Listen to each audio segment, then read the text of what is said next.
everyone, and welcome to tonight's presentation, the Market and the Economy Update. Hopefully you can all hear me. If you cannot hear me, we have a lot of people on the call this evening. You can let me know. You could message me in the chat. Anyhow, this evening, I'm going to start with a few disclosures, as I always do. But I wanted to welcome you all and say Happy New Year. And I wanted to dig into the markets, give a little history, give a little perspective of where we see things going in 2024, and more to that point, why we see things going there. So let's dig into it. First, to keep the attorneys happy, a few important disclosures. Triumph Capital Management, we're an independent firm. We are an SEC registered firm. We operate as a fiduciary. We have offices up and down the Front Range in Colorado, as well as offices in California, Nevada, and Florida. This evening, I will be giving some forward-looking statements. I will be giving some opinions. I should say none of this is a recommendation to buy any security. You should always consult with your financial advisor. In the past, these presentations have lasted for 1 hour, and many times I've gone over the 1 hour. I could talk about this stuff for hours on end, but one of my New Year's resolutions is that I would end these types of presentations by a 45 to a 60-minute mark. Tonight, I think I've shortened up my presentation, but for those of you who know me, I do get a little, I tend to get a little lengthy. A little bit about myself, Derek Eichenwald. I have the distinct pleasure to serve as the CEO of Triumph Capital Management. If you hear an accent, I am originally from Boston, Massachusetts, but I've been living in the Denver metropolitan area for the past, I don't know, 15 years. Let's talk a little bit, let's look at a little bit of the historical markets. I always like to think about where were we, where are we, and where we're going. And for tonight, I thought it was a good idea to go back and take a look at the US stock markets. This is a typo, it says 2023, it should say 2022 right here. But this is how the markets performed in 2022. You see the NASDAQ was down about 33%. The Russell 2000, which looks at America's smaller and middle-sized companies, was down about 21%. And the S&P 500 down about 20% in 2022. Okay. As I've shown many of you in the past, markets don't stay down for long. I love this slide. It shows us so much. What you're looking at here is you're looking at the S&P 500 from 1980 till the end of 2022. The gray bars to the upside show you what the return was in any particular year to the upside, while the gray bars to the downside show you what that return was if it was negative. Just focus on the gray bars for a moment. Next, you'll notice the red dots. The red dots are all negative, and what they're showing you is they're showing you what the market was down at its lowest point during any given year. In other words, just to be easy on the eye, let's look at 1980, where this chart starts. In 1980, the S&P 500 returned 26%. However, at one point during the year, it was down -17. The point that I'm making with this chart is intra-year lows are normal. In fact, if you look at this chart, there isn't really 1 year on here that there wasn't an intra-year low. However, what you will notice is that the majority of the time, the market is up. In fact, from 1980 until the end of 2022, 32 of 42 years was to the upside. Represents north of 70% chance in any 1 year that the market performs in a positive direction. Okay, let's keep working here. Point being is last year, 2022, market was down, as I mentioned earlier, about 20%. It's amazing how much a year can change. If we fast forward to 2023, look at the performance of the markets in 2023. You can see the NASDAQ did a positive 55%. The Russell did a positive 17.5, while the S&P posed a positive 25%. Pretty darn good. Now, before I move on, let me say one thing. I've been asking this question to a lot of folks. I say to them, if you have $1 and you lose 50%, what are you left with? You're left with 50 cents. Now, let's pretend you gain 50%. What are you left with? You're only left with 75 cents. A 50% loss of anything requires a 100% rate of return just to get you back to even. So playing some defense makes sense. However, US markets 2023 did pretty darn well. And if I come back to this chart and I say again, oh, what a difference a year makes, you can see here, 2023, the S&P up. Everything else on the chart is the same, 1980, now to the end of 2023. To show this to you in a different way, here's a chart lining up the NASDAQ, the S&P, and the Dow, 2022 to 2023. Why did this happen? Why did we have such a horrible market in 2022 and then followed by such a great market in 2023? Well, what I'm going to say to you is that the market's been beating to the drum largely of the Federal Reserve. What? What do you mean the Federal Reserve? What about, if I go back to 2020, Russia invading Ukraine? Then in April, right, new Supreme Court justice. May of 2022, in Texas, a gunman killed 19 students and 2 teachers at Robb Elementary School. In June, the Supreme Court overturned Roe versus Wade. In July of 2002, Japanese Prime Minister Abe was assassinated, former Prime Minister. These are just headlines. August of 2022, the FBI conducted a search of Mar-a-Lago. What about, to September, right? We had a new, well, excuse me, not a new, but Queen Elizabeth II passed away. In October, Elon Musk took control over Twitter. In November, the projected red wave of Republicans winning across the nation really kind of fizzled out. We fast forward to 2023. If you remember, at the beginning of 2023, we had all the craziness in the House with Kevin McCarthy and all the re-voting and so on and so forth. Then followed by February, a Chinese spy balloon drifted across the United States, which was eventually shot down. Trump was indicted in New York in March. We then had April. We had some classified Pentagon documents circulating the internet, and we saw a gentleman be arrested for such leaks, and they were pretty classified and pretty detailed. In May, we obviously had Charles and Camilla take the King and Queen ship over there in Britain, across the pond there. June, seems like forever ago, but y'all probably remember the Titan submarine going down and killing 5 people. And then we had a sinking of a trawler off the coast of Greece that killed more than 500 folks. August, wildfires ripped across Hawaii. September, auto workers went on strike against the big 3. That strike resulted in a 25% wage increase for workers over the next 4.5 years. In October, we obviously had what's happening in Gaza and Israel. That continues to happen today. Same thing with Ukraine and Russia. In December 2003, the UN Climate Control Conference had 200 countries agree to start transitioning away from fossil fuels. These major headlines, as well as a whole bunch of other headlines, don't you think they would have driven the market at some point? Well, yes, of course, on a day-to-day. However, what I will say to you, and I will prove to you, it was all the Federal Reserve. Let's go back. Let's take a look at this chart again. Here's the S&P 500.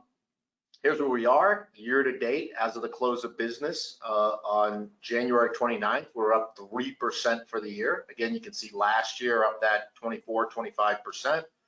You see 2023 markets being down. But just for some historical perspective, let's go ahead and let's take a look at 2018. And I'll tell you why I'm doing this in a second. In 2018, markets at one point were down 20%. We ended up down the year 6.25%. But let's talk about something here for a second. In 2018, the Federal Reserve was raising interest rates. In fact, in 2018, we had 4 interest rate hikes by the Federal Reserve. Remember, as we came out of 2008, 2009, the global financial crisis, the federal funds rate was very low for a very long time. Now, you may ask yourself, what is the federal funds rate? Here's the best way I like to explain it. The best way that I like to explain it is the rate that the Federal Reserve lends your bank money. When you then walk into the bank to take a loan, that bank makes a spread. In other words, if the Federal Reserve is lending Wells Fargo money at 2%, Wells Fargo may turn around and lend you the money at 4%. Therefore, Wells Fargo makes the spread at 2%, right? They're borrowing at 2, lending at 4. When the Federal Reserve increases its federal funds rate, that now goes up. It explains exactly why, if you're looking for a new mortgage today, you're looking at rates someplace between 6 and 7.5%, depending upon your credit and the cost of the home. Well, if I go back to 2008, you notice that again, markets were down. If I fast forward real quick to 2019, markets, the S&P, when I say markets, I'm referring to the S&P 500, up 28%, okay, as you can see here. What was happening in 2019? Well, as you notice on this graph, you can see that the federal funds rate was very flat through all of 19. And then all of a sudden in the late summer months, we experienced some cuts by the Fed. The cuts by the Fed, we got 2 cuts or 3 cuts by the Fed in 2019. And look at that, markets were up. I'll explain why a little bit more as we continue to work here tonight. If I take that federal funds rate out and I look at it from 19 until really current date, what are you looking at here? Well, what you're looking at here is through 2019, you had a effective funds rate through 2019, even with those cuts, of only about 2.15. We then got into COVID. During COVID, on March 16th of 2020, the Federal Reserve made an emergency cut. They cut the federal funds rate by 75 basis points. Now, at the time, okay, I was pretty worried. Why? Because the Federal Reserve uses this interest rate tool, okay, to kind of pour gasoline onto a fire or cool down that fire. And at the time, the federal funds rate was at about 1.25. They had cut down to here, you notice about 1.25. They cut then that 75 basis points and they brought the effective federal funds rate all the way down to 0.25. The reason why I was worried about that is it reminds me of a scene in a movie where the hero's got, 6 bullets in his gun and he's already shot 5 of them, but there's 2 bad guys left. If you take your federal funds rate all the way down close to 0, it's the same scenario. You have very few bullets left in your gun to fire. And that's what the Federal Reserve did as we entered into COVID. It's why during that period of time, you could go out there and you could refinance your house at a 3 to 3.5% interest rate, okay? Well, if we keep working here, March 17th of 2022, the Federal Reserve made their first move to increase interest rates, raising rates by 25 basis points. Again, that was March 17th of 2022. As you all know, because I told you, or and I told you earlier, 2022 was a really nasty year in the markets. You saw it before. Markets were down 20+%. NASDAQ was down 40+%. Okay.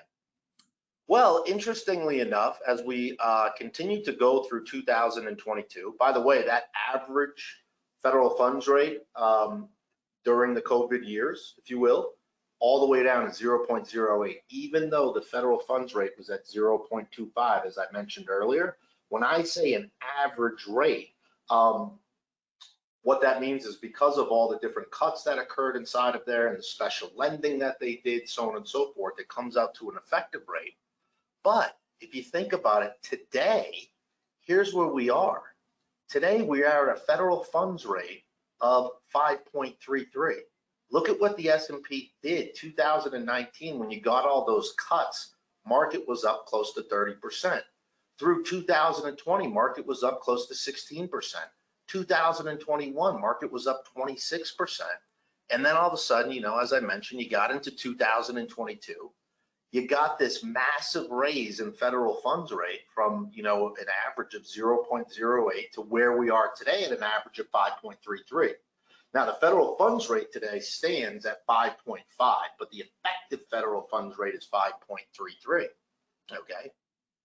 If we focus a little bit closer on this for a moment, and we just focus in on the federal funds rate through 2022, just taking that chart that we looked at earlier, bringing the effective federal funds rate from 0.08, okay, to where we ended 2022 at 4.33 represents an increase of 5,312%.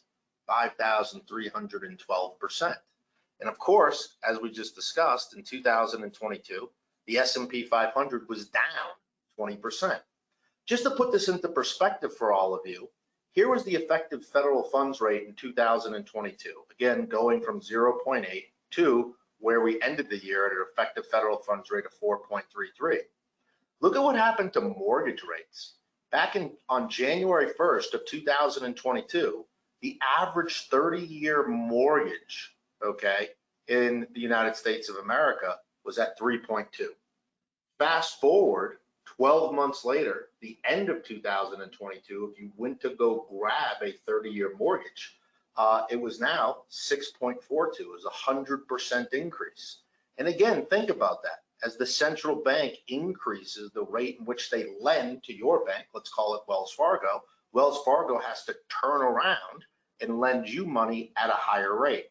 Now, I keep bringing up mortgages, but remember, this affects all areas of credit. If you look at your credit card statement, credit card statements are astronomically high. You might be paying 20% interest on the credit card.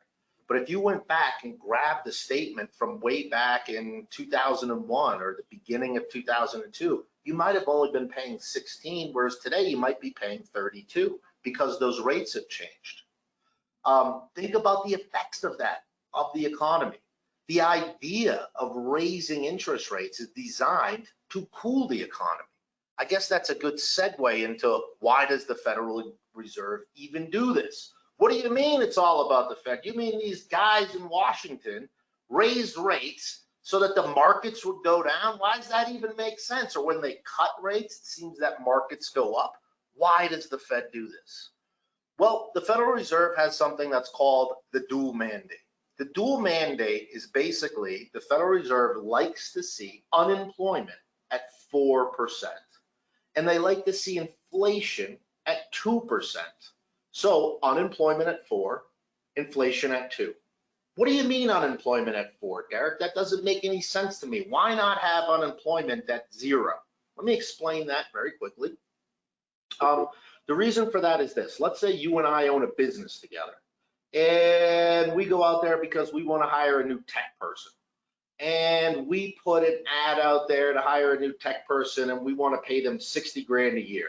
Well, that ad that we put out there, we get no responses for. So what do? We raise the price to 70,000 a year, 80,000 a year, $100,000 a year. Well, what the Federal Reserve finds is they find that this is a Goldilocks scenario. Unemployment at 4% has enough people unemployed that they will apply to that job, and two business owners, like I was explaining in my storyline, can go out there and hire, okay? Price stability at 2%. In other words, the price of things only moving up at a 2% rate. So that is their dual mandate. It's right on their website. Remember, the dual mandate, inflation at 2, unemployment at 4. So the question is, where are we today? Inflation's at 3.4, nearly double what the Federal Reserve's mandate is. I'm telling you this for a particular reason. I will make a point in a moment. Unemployment today, again, the mandate's at 4, but unemployment's at 3.7.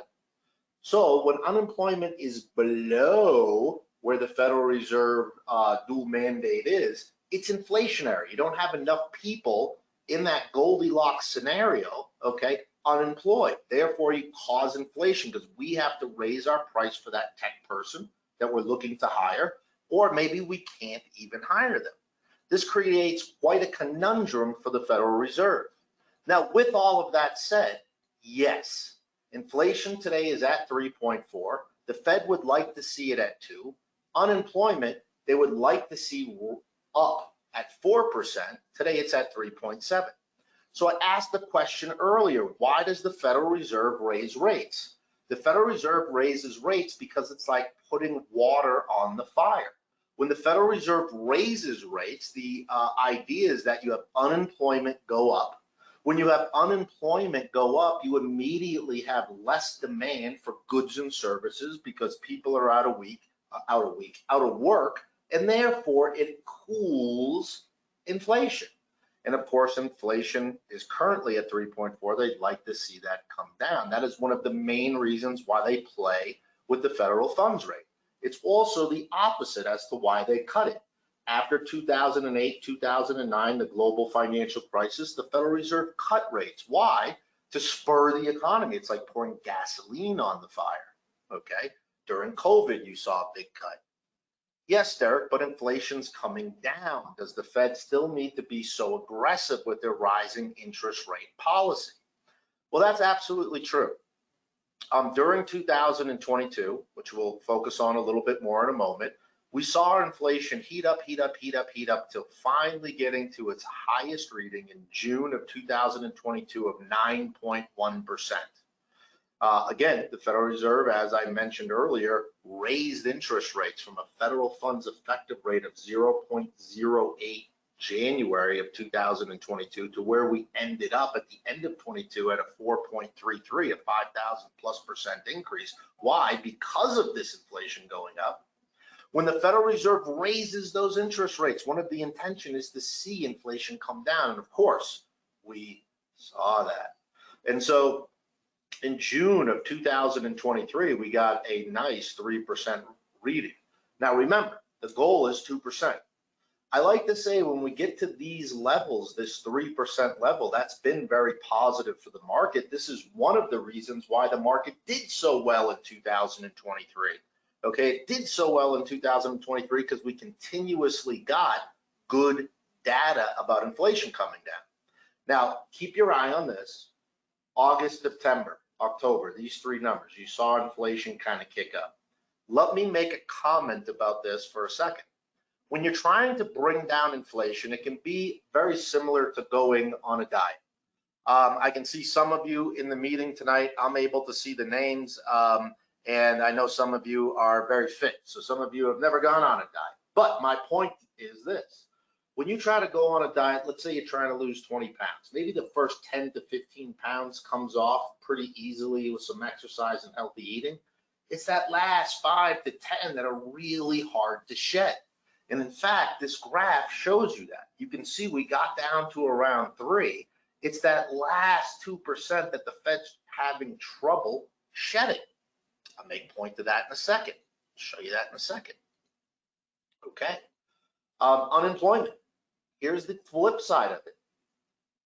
Unemployment, if we go all the way back to January of 2022, unemployment was at 4. Unemployment has been very difficult for the Fed to put any budging into it all, even with their interest rate rising attempts of 5,000% through 2022. Look at where unemployment stood, right? Well below their mandate of 4%. And in fact, we're still below their mandate of 4%. We're at 3.7. They'd like to see unemployment go up. I'm telling you all this for a reason. By the way, I always say this. When you have inflation, okay, and the Federal Reserve starts to raise interest rates, Therefore, what does that do? That affects everybody's bottom line, even companies. Why? Because companies borrow money to make payroll and that type of thing. It's not as if they don't have money in the reserve, but a lot of times they'll borrow 250-day money or overnight money just to make payroll. It's just how business functions. All of a sudden, they're paying more for that capital. Because they're paying more for that capital, their profitability, goes down. Right? I mean, not automatically, they might sell more widgets. But if you catch my drift, everything held the same. If the cost of capital goes up, your bottom line goes down. At the same time, when you have inflation, the price at the pump going up, the price in the grocery store going up, so on and so forth, will the consumer show up to buy your widget? Or will the consumer say, hey, I can live without the new iPhone? I can live without Netflix. I'm going to cut the cord on it. Well, inflation, makes people do that. People will cut the cord. People maybe won't opt for the new iPhone. As you can imagine, why they're paying more at the grocery store, more at the pump. However, there's an offset to that, and it's wage growth. If we go back to January of 2020 and we bring that all the way out to the end of 2023, here are the wage growth numbers month over month. Interestingly enough, if you average out all these numbers, what you had over that 2-year period of time is average wage growth at 7%. Okay, average wage growth was at 7%. Now, if you look at the inflation rate from January 1st, 2022 until the end of December, inflation, you had average inflation rate of 6.08. What does that mean?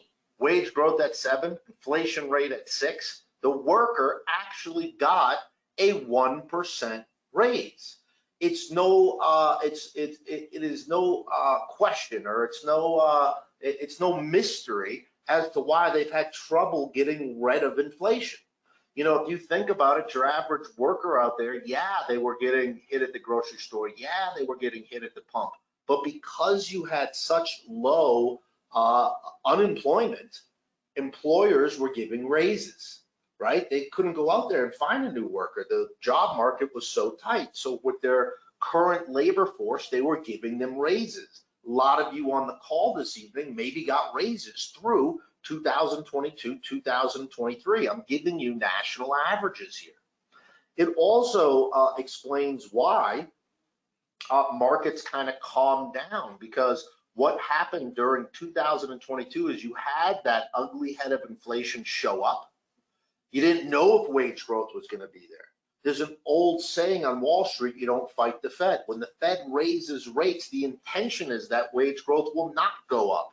The intention is that wage growth will actually stay stagnant or even go down as employers lay off, so on and so forth, therefore to cool the economy. But what you actually had happen over the last 2 years is the worker got a 1% raise. In addition to that, I believe this June will be my 22nd year doing what I do. I've been making this comment, perhaps some of you in the webinar this evening, I've made it to you. For 20 years of that 22 career, I've said to you, cash earns you nothing. Well, interestingly enough, over the last year, because the federal funds rate has gone up, your bank accounts, your savings accounts, so on and so forth, are now paying you something. In fact, right before the presentation tonight, I went and I looked at what cash accounts are paying today inside of custodian at Schwab. For those of you on the webinar who don't know us, that's our major custodian, Schwab. We did clear TD Ameritrade for years and years. As some of you may know, Schwab purchased TD Ameritrade back in 2019, but they just completed their merger of the broker side of things.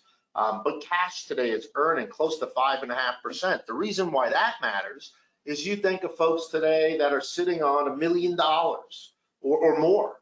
Well, heck, over the last 12 months, they made an interest on that $1 million on average, someplace around 5.5%. Hey, by the way, when I'm saying to this, if you're like, what, I'm only earning 3.5 at the bank, that may be true, right? So I'm showing you what the money markets are paying for us, but you know, they've come down a little bit, but let's just say on average 5.5%. My point in all of that is for 20 years, that $1 million was in the bank and essentially earned nothing, maybe 0.5%, 1%. But literally over the last 12 months, that same person who was sitting with $1 million in the bank made on average $55,000 of interest. What does that mean? That put more money in their pocket to go out there and spend. That put more money in their pocket to hedge against that inflation. Now, of course, they still lost money. Even if they earn 5.5%, remember, okay, that average inflation rate at a little bit north of 6, they still lost 0.5% in purchasing power, but still, they felt a lot richer, therefore they maybe spent some more money. Okay. 2023, up 24%. I'm going to keep proving my point. That's all about the Fed. Now, let's look at this. This is 2023. This is the S&P 500. What you're looking at here is each month, January, February, March, April, May, June, July, August, so on and so forth, and what the return was. This chart can be a little bit busy, so what I did is I went ahead and I put it into Excel. What I want to show you here is I want you to study this with me, okay? January up 5%, cumulative return for the year. February went down by 3%. We kind of had, some okay months there, the first quarter. Then all of a sudden, as we got into August, September, October, you notice down markets. In fact, at the end of October, the market was only up 6.1% for the year. Derek just told me in 2023, the market was up 20%. Yes, that's where it ended, okay? If you remember earlier when I was pointing out that inflation chart, you saw inflation tick up from 3.4 to 3.7, and I said, keep your eye on this, August, September, October. Why did I say that to you? Because when that inflation rate went up, okay, when that inflation rate went up, what did you have happen? You had markets sell off. Why did markets sell off? In fact, let me show you this for a second, okay? I'm gonna put this graph right next to it.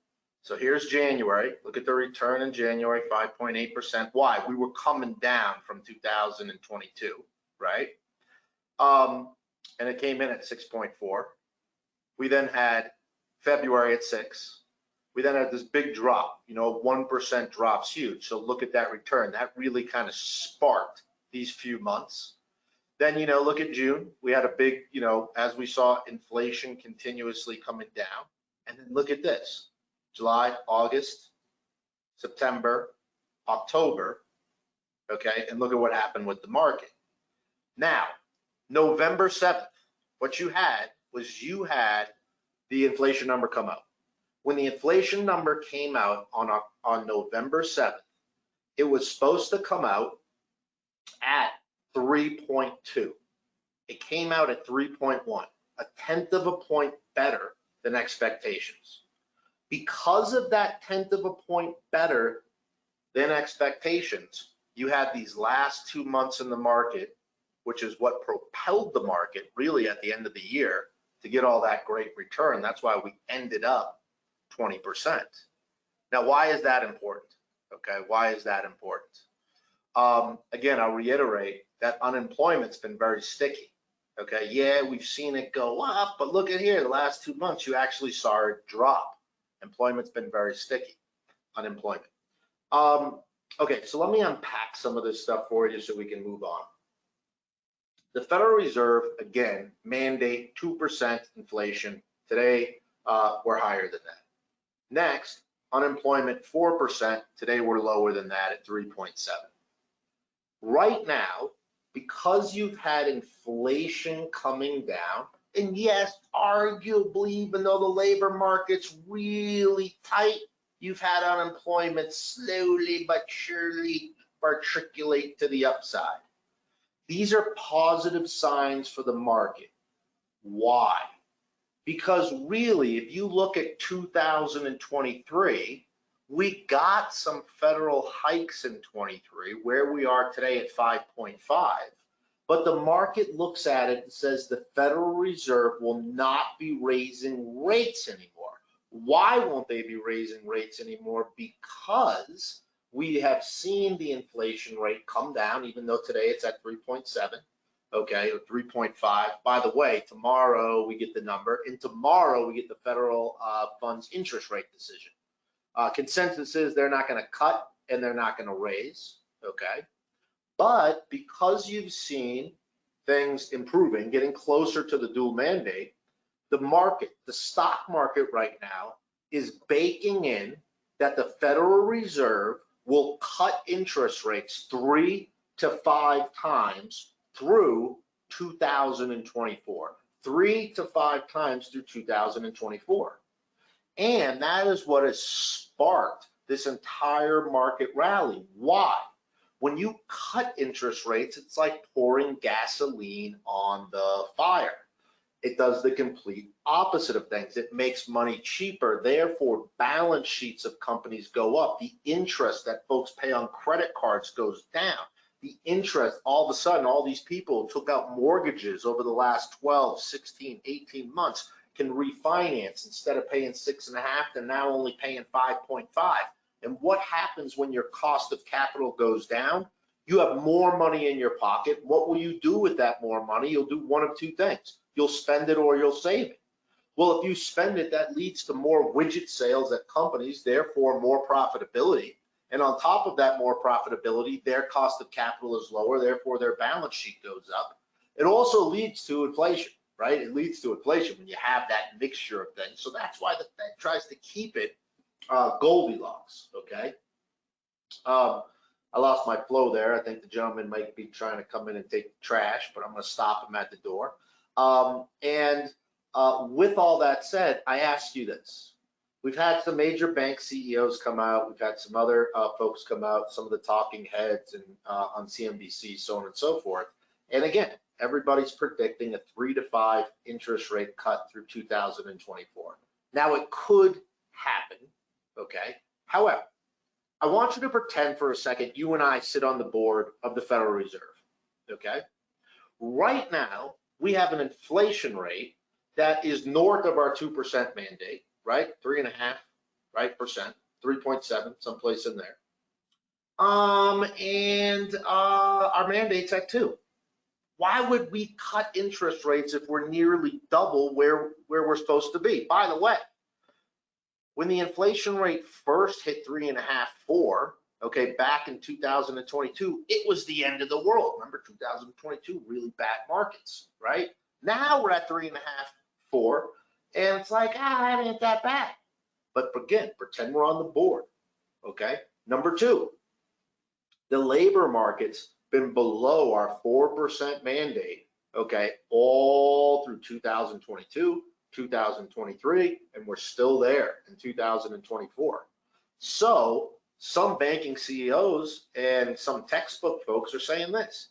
Hey, listen, if you only have inflation at 3.5 versus 6, 7, or 8, your federal funds rate should come down because that's what a formula says. And I agree with that, but that's textbook, okay? When I say that's textbook, I mean that in a bad way. I mean, you can go to school and read a textbook and come out and you may know everything that's in the textbook. The only problem is it's just not how the real world works, okay? The way the real world works is they're in their Federal Reserve meeting today and tomorrow.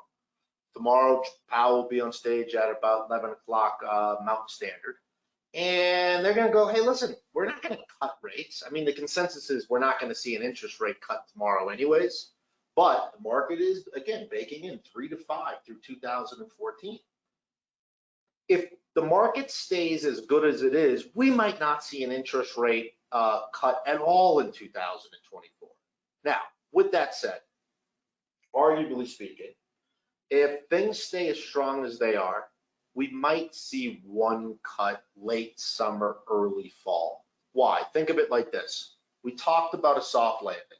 And I've said in previous videos, I've said to you all, yes, I think the Fed can pull off a soft landing.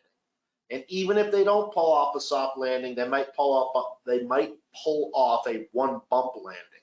Why? Because they now have more bullets in that gun. They have a federal fund rate that is at 5.5%. They can cut that. Remember early in the presentation, I said when we had a federal funds rate at 1.25, and they made that huge cut, I got scared because they only had one bullet left. Today they got a whole bunch of bullets left in that gun. Again, why would they cut here in the first quarter, okay, with the economy as strong as it is, okay, with the unemployment numbers as low as they are, okay, and inflation still being almost double their mandate? They're not just going to cut to cut, okay? And that whole textbook thing, yes, I get that formula-wise, but that's just a formula. That said, they may cut one time through 2024. Why? Because if you're landing that plane and you really want to get that smooth landing, what do? You pull up the nose a little bit on the landing. So we might get one cut. Now, that said, nobody can predict the future. So anything could happen. Something like COVID again could happen. A huge terrorist attack could happen. Unemployment could unexpectedly shoot up because of a million different reasons. If that happens, we might get more than 4 or 5 cuts. But if I move all of those black swan events out of the picture and I just concentrate on what's going on inside of the labor market and what's going on with inflationary pressures, so on and so forth, right now, I can't see any huge reason for the Federal Reserve to do any interest rate cuts through 2024. So what am I saying? The market's baking in 3 to 5, 3 to 5. Now, last year in the market, right? Let's just push them all together. We got about a 25%, I said a 20, rate of return. Let's keep working on that. Let's move on. I told you I could get lengthy.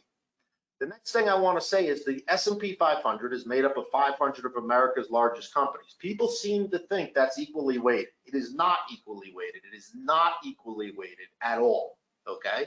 Technology, the technology sector represents 30% of the S&P 500. And oh, by the way, communication services, which in large part is technology. What falls into communication services? Google, Facebook, Netflix, all your social media. But if you combined communication services and technology, by the way, tech, Apple, Microsoft, so on and so forth, you have about 40% of the S&P 500 that sits inside of tech. Why do I bring that up to you? We're going to come back and I'm going to pack all this together. Last year, 2023, this is how the sectors of the S&P performed. Tech sector was the biggest winner, up 56%. Communication sector, second biggest winner, up 52%, if you notice on my screen. Consumer discretionary, that's them spending on goods that they might not otherwise buy, okay, was up 39. Look at the areas like utilities that you have to buy. Consumer staples, which is like toilet paper, Clorox, bleach, so on and so forth, which you have to buy. Energy, which in large part you have to buy. All negative sectors of the market. Why do I show you this? I show you this for a few reasons. I want to talk a little bit about the Magnificent Seven, okay? The Magnificent Seven, what in the world of it is? What in the world is it? Well, one of the most compelling storylines, okay, of 2023 was the Magnificent Seven, sometimes referred to as the S&P 7 or the Mag 7. The Magnificent Seven is Apple, Amazon, Google, Meta, Microsoft, Nvidia, and Tesla. Those companies themselves, just themselves, were up 75% during 2023. The remaining S&P 500 companies, the 493 remaining S&P 500 companies, if you strip out the Magnificent Seven, the S&P was only up 10.39%. 10.39%. These companies represent a huge portion of the S&P 500, okay? Let's keep talking about the Mag 7. I'll come back and we'll finish up to the other stuff I was talking about. Well, the previous slide looked at the market cap weight performance of the Mag 7. This chart shows the total returns in 2023 of the Mag 7 on an equal weight basis, okay, if you rebalance quarterly. So that Mag 7, if you rebalance quarterly, and what I mean by that is you sold your winners, bought your losers in that Mag 7, you just rebalanced your weights in the Mag 7, okay? And you rebalanced your weights inside of the remaining S&P 500, so on and so forth. Those Mag 7 were up 107% of the S&P, okay? It's just incredible how much they represent of the overall portfolio's return. The storyline continues. If you notice, these companies, the Mag 7, that represents so much of the S&P 500, entered into that Trillion Boys Club in 2021, 22, as you can see here, Apple, Microsoft, Alphabet, so on and so forth, hitting that $1 trillion mark. Meta and Tesla, right behind it. Tesla, as you know, has been falling. Okay. So I shared all this stuff with you about maybe the Fed not cutting and maybe they will cut, maybe they won't cut. What I can tell you is nobody can really know. What we do here is we look at all this economic data and we try to make some educated decisions about it. We try to think about it rationally. We also look at a lot of other figures, so on and so forth.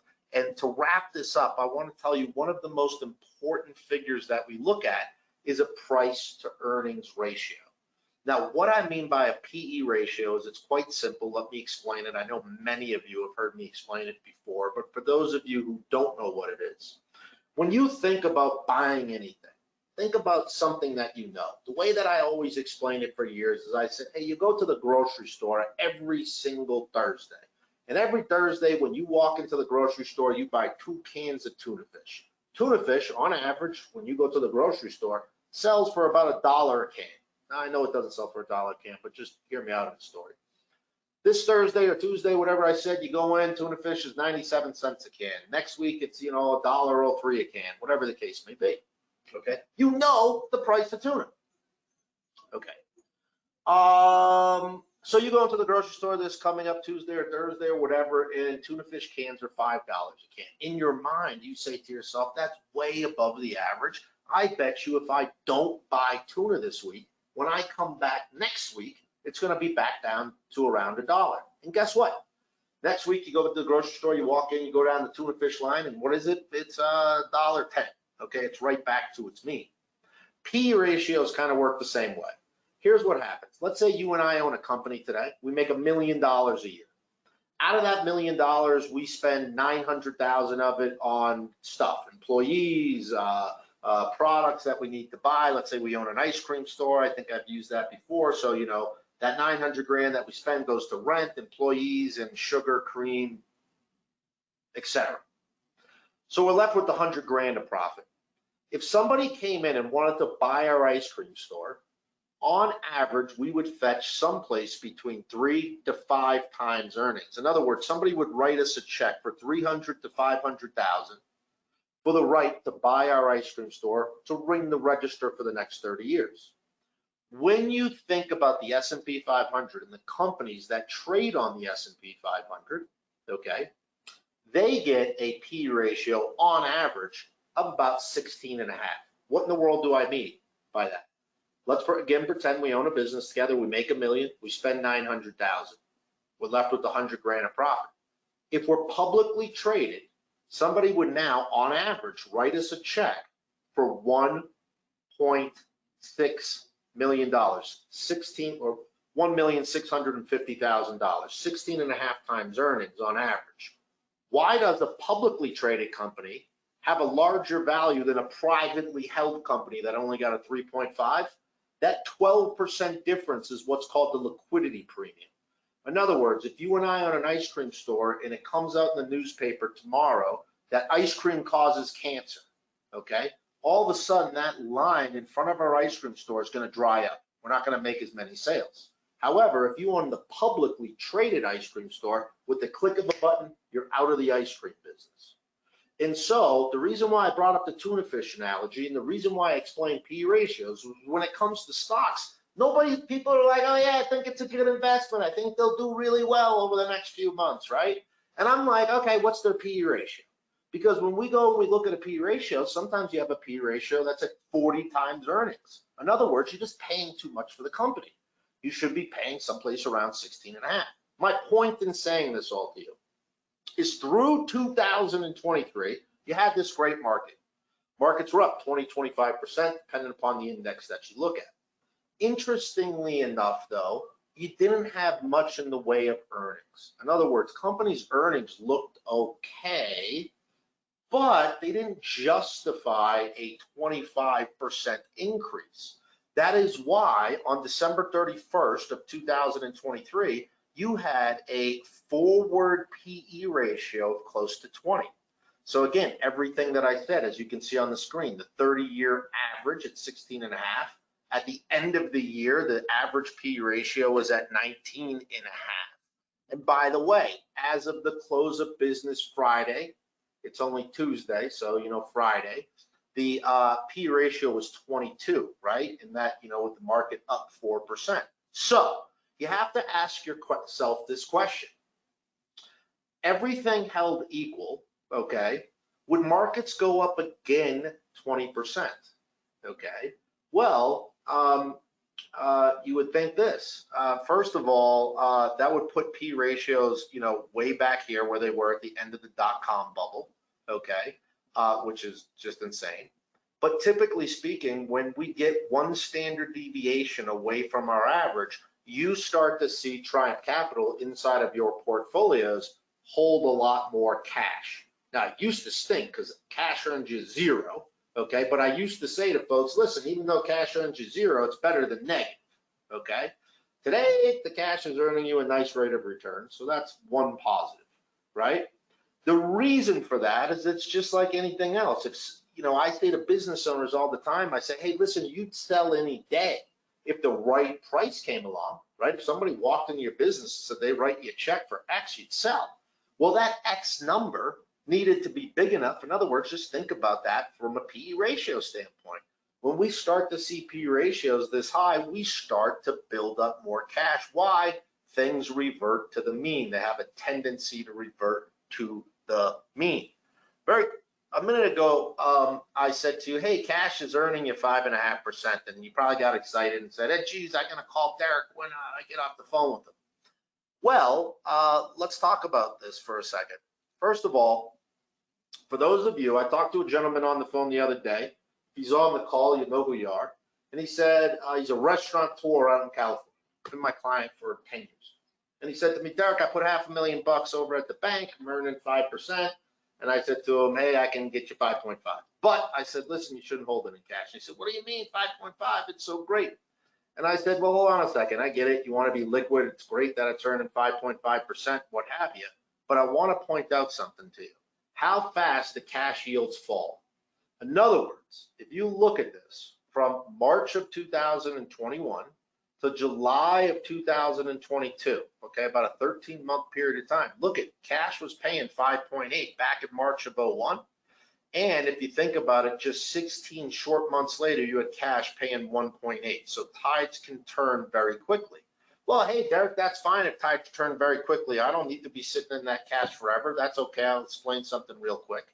And look, and I'll explain something how you protect yourself from that. And look at here. You know what I mean? If you notice here, October of 2007 to January of 09, you saw, that cash yield go way, way down. If you wanted to get ahead of this and front run it, as I explained to my client in California, what you could do is you could essentially build your own money market. In other words, you could use short-term debt on that $500,000. In other words, little bonds that mature 6, 12, 18, months out and lock in a rate of someplace between 5 and 6%, therefore protecting yourself. Why? Because if the Fed does cut rates, this is what will happen. It's exactly why when I showed you mortgage rates, you maybe noticed that inside of the chart, okay? Lastly, and interestingly enough, even though the market is jamming, it jammed through 2023. Why? Because the Fed wasn't going to cut rates. It wasn't going to increase rates anymore, okay? It wasn't going to increase rates anymore. All the data was heading in the right direction. In other words, inflation coming down, unemployment going up. And then the discussion came into the marketplace, the Fed's going to be cutting soon.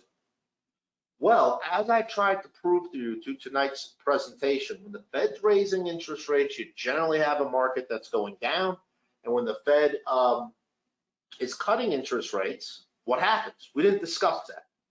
Well, why does the Fed cut interest rates? The Fed cuts interest rates because they see trouble ahead, okay? If you go back and you look at every recession from about 1965 until current date, this is what's played out. You've had the Federal Reserve that's raised interest rates, okay? You've had a point that I will refer to as the golden point, where you have a big return inside of the market. Sometimes that lasts for a year or 2 years, like we had last year, up 20+%, a lull period. And then all of a sudden you have the pivot. That lull period can last on average anywhere between 3 to 13 months. We've been in a lull period right now for about 7 months, okay? Then the Fed goes to cut. You want to know what's happened historically when the Fed pivots and they do cut? The market is sold off dramatically. In fact, what this chart is showing you is it's showing you, look at, here's a market that was going up, up, up and away. The Fed pivoted, the Fed cut interest rates. And guess what the headlines now read? The Fed sees trouble ahead. The Fed sees trouble ahead. This was 08, 09, okay? You saw that happen here. And so interestingly enough, even though when the Fed goes to cut rates, it does put gasoline on the fire. Think about it. Why are they putting gasoline on the fire? Because they see trouble ahead. Markets freak out about that, and markets tend to sell off. So even though the market ran like crazy through 2023, which kind of made some sense, hey, the Fed won't be cutting rate, the Fed won't be increasing rates. We were getting wage growth numbers. We were getting inflation numbers. All of a sudden, that wage growth started to go north of inflation. Therefore, company profitability should be fine, okay? Those big companies during COVID, remember, America, 50% of America is made up of small businesses. Think about how many small businesses were put out of business during COVID. Where did those customers go? They left ABC coffee shop and they went to Starbucks, because Starbucks was the only ones left, because big companies had the balance sheet to survive through COVID, blah, blah, and a whole bunch of other reasons. But, you know, with inflation and wage growth being north of inflation, that consumer continued to spend. Job market is still very strong. We'd like to see it weaken, right? But now all of a sudden, when in 2023, we've gotten that low, we've got that big push up inside of the markets. Here we are in 2024. And I'm saying the market's baking in a 3 to 5. The market's baking in a 3 to 5 and saying, hey, market should continue to skyrocket because capital's cheaper. Everybody will refinance right off the bat. Companies are more profitable, right? Back to that whole P ratio. If all of a sudden our cost of capital drops, okay, our balance sheet goes up, assuming we sell the same amount of widgets. However, at the same time, right? Maybe their job growth spikes up to 5% or something like that. So that's an offset to that federal funds cut. That said, if I go back historically and I actually look at when the Fed cuts, you have a big pullback inside of the markets. Okay, so right now we have P ratios at 23, hugely above their average of 16.5%, okay? It's not a bad reason to take profit off the table, especially after the great year that was experienced in 23. That's one. Number two, if you're sitting in cash today, okay, it's not a bad place to be. You are earning interest, okay? However, you should know that when the Fed does go to cut, you could see and would see that rate come down dramatically. If you're worried about that, you can lock that in. Yes, you give up a little bit of liquidity, but not a lot. And I could explain that to you more on a call one-on-one, okay? Number three, when we're sitting in cash inside the portfolio, yeah, it's been great that it's earning 5.5, 5.3, what have you, but we really look at that as a neutral play, right? We don't want to take a loss on it. You'll see, you've seen since the end of December us building up cash inside of the portfolio. Why? It's because we think that the Federal Reserve, this huge market uptick is somewhat overdone. Look at the Mag 7, it's driving 75% of the performance. I think you're going to have a Federal Reserve that probably tries to stay status quo. They would love not to cut rates. Why would you just shoot a bullet in the air for no reason? If they can pull off a smooth landing without cutting rates. But listen, this interest rate rising policy has a way of finding its way into the economy slowly but surely. I've explained it to a lot of you. Got somebody who leases a car for 3 years. They've been doing it for 20 years because you basically had no inflation. Every 3 years, their car payment goes up a little bit. Let's say they were paying $300 20 years ago, then $325, then $350 every time they went to go release it. Right now, with where interest rates are, let's say their lease comes up this August, right? They took out the last lease 3 years ago. Today, let's say they're paying $500 a month to lease that car. When they walk in this time to release it, they're not saying $525, which the guy's like, hey, no problem, $525. They're telling them $800, right? So those types of effects will have effects on the consumer. And so, in large part, when we look ahead to 2024, corporate profits would have to grow by 25% to come back in line with peer ratios. I think that's going to be difficult for them to do, okay? The Federal Reserve, I don't think cuts, even though I just explained that. When I say I don't think cut, I mean, I think they might cut one time, but minus any black swan event, I don't see a reason, at least right now, for them to cut, okay? So even though the market's baking in cuts, which is making the market go up, which is silly based upon historical data, I don't know if that's going to happen. I think 2024 is an interesting year, at least right now. I think there are a lot of interesting companies that have P ratios below their average, pay nice dividends, could work out very well through 2024. Those areas, utilities, energy, consumer staples that did poorly in 2023, when markets get bad, those stocks tend to do better. And so you see inside of our portfolios us picking up some of those, obviously with those being down in 23, okay, their P ratio looks better. Remember that entire P ratio of the market being brought up hugely by the Magnificent Seven. But we'll see as this economic data unfolds. Obviously, we're on top of all of that stuff. I could go on and on and on about this. And like I said, I got a New Year's resolution to hopefully finish these things in 60 minutes. By the way, on your screen, you have our data. If you'd like to reach out to us, please do. I'll give you all a moment to write that down. If you'd like to, if you don't already have it. As you all know, the way that we work, we analyze your situation. From there, we help you construct a portfolio. We manage that portfolio. We set realistic expectations for those different goals that you have. And then, of course, we monitor and educate you. By the way, if you go to our website, if you go to triumphcapitalmanagement.com and you go to the events tab, in the events tab, you can see all of the different presentations that we've been doing over the last 5 years, as well as new presentations that are on the horizon. Next month, you will all get an invite in the coming days. We have our tax presentation. Month after month, every 2 months, what have you, or as data comes out, I'll be doing these. By the way, if you're in here tonight, you're like, oh, geez, I'm on the East Coast or I'm on the West Coast and this time doesn't work out for me. You can always register.